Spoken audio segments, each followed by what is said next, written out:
Então, agora eu vou apresentar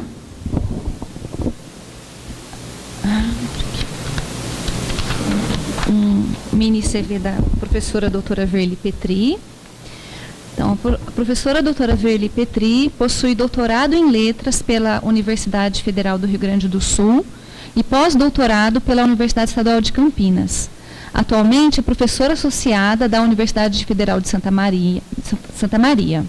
Tem experiência na área de letras, com ênfase em teorias do texto e do discurso. É coordenadora do grupo de estudos Palavra, Língua, Discurso, PALIND. É pesquisadora do Laboratório Corpus e do Centro de Documentação em Memória, onde orienta trabalhos de iniciação científica, mestrado e doutorado, junto ao programa de pós-graduação em letras da mesma instituição. É bolsista de produtividade em pesquisa do CNPq. Então, agora eu já passo a palavra para Verli. Dicionário compartilhado, a proposta de construção de um artefato de leitura e escrita. Eu começar agradecendo a oportunidade de estar aqui, agradecer também os cuidados do Marcos, da Cris, da Grace, da Claudinha com a gente, a gente sempre se sente muito acolhido nessa casa. É uma alegria estar aqui. Então, eu vou apresentar hoje algo que talvez alguns de vocês já conheçam, porque esse projeto foi desenvolvido em 2014, 2015, e o que eu tenho de novo para mostrar é o que desencadeou a partir da construção desse artefato. Então, eu trouxe para a exposição, e enfim, a gente acabou não expondo, alguns exemplares para vocês irem dando uma olhada. Para vocês irem dando uma olhada no material. Acho que eu vou ficar aqui para poder ver vocês e os slides. A primeira questão que eu vou colocar é um pouco do processo de como isso se deu e depois, então, alguns exemplos lá de dentro. Então, a questão primeira que se coloca é esse movimento entre fazer pesquisa, ensino, extensão e colocar a universidade em contato com a comunidade. E, na época, eu era tutora do PET Letras, Programa de Educação Tutorial, e havia um projeto financiado ainda pelo governo, que era Escolas Interculturais de Fronteira. Então, toda a fronteira do Brasil, nós tínhamos recurso para fazer um trabalho das universidades com as escolas nesse espaço. Então, o pessoal brasileiro ia para o lado argentino, para o lado uruguaio, trocavam experiências, o pessoal de lá também vinha. Então, era um projeto entre os países, era um projeto internacional. Quem coordenava as escolas de fronteira era a professora Eliana Sturza, que é minha colega, lá hoje coordena o programa de pós-graduação. E ela me convidou, eu queria fazer um produto, alguma coisa que registrasse isso. E eu disse, vou pensar. Como eu trabalho com dicionário e tenho já uma boa caminhada, mais de 10 anos com isso, propus ao meu grupo que a gente fosse, então, para aquela região de fronteira, ver o que dava para a gente fazer. Então, nosso primeiro momento foi de exploração. A gente foi para um município chamado, um município que é Itaqui, que é uma região bem pobre da fronteira. A divisa com a Argentina é pelo Rio Uruguai e não tem ponte. Então, eles passam de balsa, é tudo muito difícil. E, ao mesmo tempo, é um lugar muito propício para o contrabando. Porque também, como não tem ponte, não tem fiscalização, é uma zona meio livre, digamos assim, entre aspas. Para pensar com eles as questões de língua. Afinal de contas, vocês estão na fronteira, como é que é a questão de língua para vocês? E fizemos, então, uma espécie de um questionário diagnóstico com as crianças do 6º ano, de 2 escolas, e foi uma frustração absoluta. Para eles, a língua espanhola é como a língua inglesa, mais uma língua estrangeira. E as minhas alunas voltaram de lá com essa experiência e disseram, olha, não vai dar para a gente fazer o que a gente pensou. Eu disse, não, peraí. Não é porque eles não têm consciência da língua espanhola que nosso projeto não vai dar certo. Eles não têm essa consciência, essa noção. E entramos por outro lado, então já direto na produção e não partindo desse diagnóstico. E aí entra a questão, né, do dicionário compartilhado, que a Camila falava antes, era um momento que a Camila estava já finalizando o trabalho também, e a gente pensou nisso, ir para a sala de aula, elencar com eles palavras do seu cotidiano e os sentidos que eles dariam para as palavras. Então, era um trabalho de quadro negro e giz, que a gente estava falando ontem, né? De quadro negro e giz. Eles iam falando, a gente ia anotando, fotografando, instigando para falarem mais. A gente foi 2 vezes a Itaqui, passamos alguns dias lá, trabalhando com eles, e depois a gente abriu uma página no Facebook em que eles mandavam contribuições. Então, a gente foi elencando, não teve, assim, uma correção gramatical muito forte, só uma breve organização, né? Não teve censura também da escolha dos verbetes, e a gente foi também trabalhando com outros elementos. Por exemplo, nós tínhamos um menino autista, que durante 2 dias ficou batendo com lápis na classe e não participava de nada. E aí eu comecei a observar aquilo, sentei do lado dele e disse: tu não vai escrever, não. E você não gosta de desenhar? Gosto. Então, por que você não desenha o que eles estão fazendo? Então, os alunos do dicionário têm alguns desenhos desse menino autista, que a contribuição dele foi com desenhos. A gente conseguiu incluí-lo nesse grupo, né, trabalhando o dicionário compartilhado. Então, não tem uma autoria de um verbete, os verbetes são de todos, e tem, né, os créditos para todos juntos. Como a gente tinha um recurso muito legal, financeiro, a gente conseguiu também, em parceria com o curso de produção editorial da universidade, fazer essa edição que vocês estão vendo, uma edição bonita. A gente conseguiu colocar numa gráfica legal, né? E tem um material para mostrar, para distribuir, não é um material que se venda também, porque foi financiado pelo governo federal. Tá? Então, a realidade social, econômica e linguística de Itaqui foi considerada, e a gente conseguiu levar essa comunidade também depois, uma parte desses alunos e professores, para Santa Maria. Fizemos um lançamento numa escola, que a gente tinha projeto à época, o Pão dos Pobres, e fazer também na universidade. Depois a gente foi a Itaqui, fez um lançamento em Itaqui também, fomos à atração do município, na Câmara de Vereadores, até o prefeito foi lá nos cumprimentar, foi um acontecimento. Para eles era importantíssimo, né? Eles diziam: a gente nunca se imaginou autor de alguma coisa, professora, porque realmente muitas crianças vinham de ônibus da campanha, né, do interior, para a aula, e os pais semi-analfabetos e tal, de repente o filho tem um lugar de autoria, né, nesse mundo. E é isso que eu chamei agora para esse evento, né, já apresentei em outros momentos sobre outros prismas, de artefato e leitura escrita, porque a ideia é que o dicionário entrasse como um espaço de autoria, então, e não mais aquele lugar, né, de detenção de um saber, né, que é a questão da língua imaginária. E penso que a leitura entra aí num sentido mais amplo, né, produzindo sentidos na e para a coletividade. Eu trouxe 2 imagens de Itaqui. Itaqui sofre muito com as enchentes, né? Itaqui fica, então, à beira do rio Uruguai, essa é uma imagem aérea, e vocês podem ver que mais ou menos até metade da foto tem água dentro da cidade. E, então, eles vivem essa realidade, e isso aparece bastante também no dicionário, né? Esse movimento da região de fronteira. Por isso também é uma língua de fronteira. Que fronteira é essa? É uma fronteira móvel em que a água transforma essa fronteira, né? Eu gosto muito de uma expressão da Eni, quando ela fala de fronteiras indecisas, né? Lá na interpretação.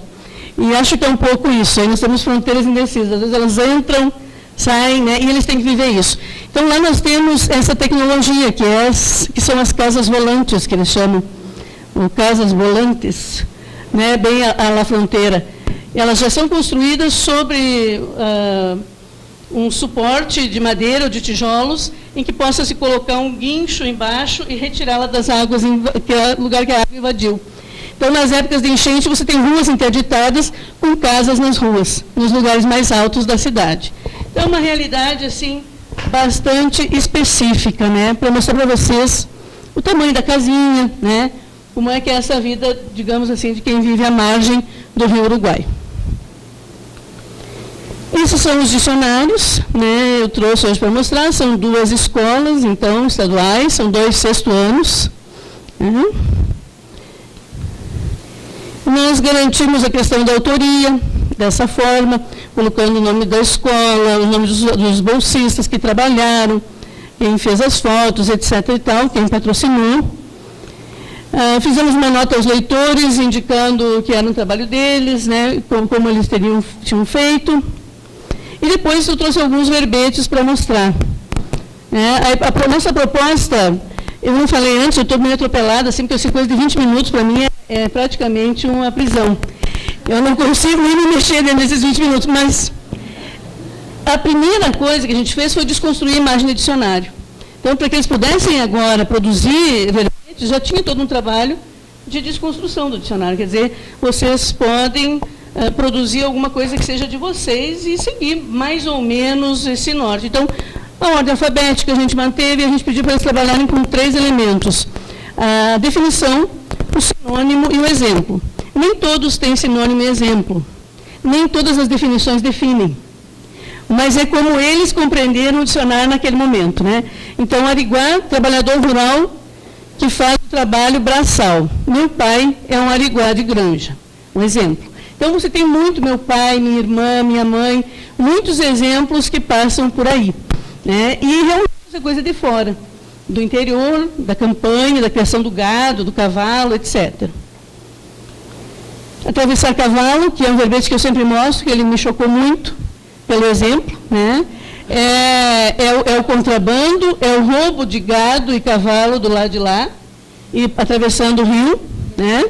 Então, quando o menino disse, eu dou um exemplo, professora, meu pai já foi preso por atravessar cavalo, eu, chocada lá, no meu lugar de professora, tentando me recuperar. Professora, não te assusta, ele já foi solto, já está fazendo a nova. Eu digo, tá, foi mal então, tá, tudo bem.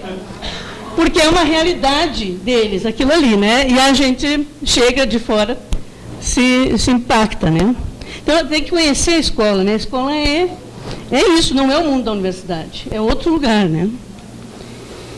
E a influência do espanhol, que eu estava mostrando ontem para a Alma, né? A Alma disse, eu uso essa expressão, eu digo, mas então, se usa muito também no Rio Grande do Sul, e eles trouxeram, e eles não têm consciência de que isso é espanhol. Eles dizem que isso é uma expressão gauchesca. Então, você interroga e eles têm uma expressão gauchesca. A construção do verbete fronteira foi muito legal, dentro de um grupo, porque a gente fez em 2 grupos. A gente queria que vocês definissem fronteira. Depois de todos os verbetes que eles tinham colocado, fronteira não tinha aparecido, era o nome do dicionário que a gente queria, a gente disse, vamos definir fronteira. Aí, professora, a senhora quer falar sem aquela fronteira ali do Rio? E eu, a fronteira que o Rio faz entre a Argentina, ali com os... Como é que eles falaram? Com os hermanos? Os hermanos? Professora, os castelhanos. E foram usando só palavras paisanos. Todas as palavras vinham do espanhol, para eles poderem definir fronteira. Foi muito legal o processo, assim, né, para dizer o que era a fronteira. Querendo que a gente entendesse, então, mas sempre em espanhol. O modo de nomear esse outro, né, da fronteira. E o que eu trago hoje de novo, que eu acho que aí as pessoas que já assistiram na Bralim, que já assistiram em outro lugar, é a questão do que se produz a partir disso.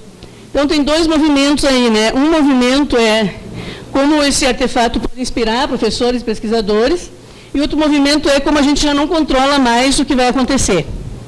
Né? Então, você vai ter vários produtos de sala de aula, eu trouxe 3 para mostrar, de estágio supervisionado, e tem também um produto de profiletras, né, de mestrado profissional, da Unemate, que eu participei como banca, ela me deu o livro e tal, que ela fez com os alunos dela, um glossário que está passando por aí por vocês.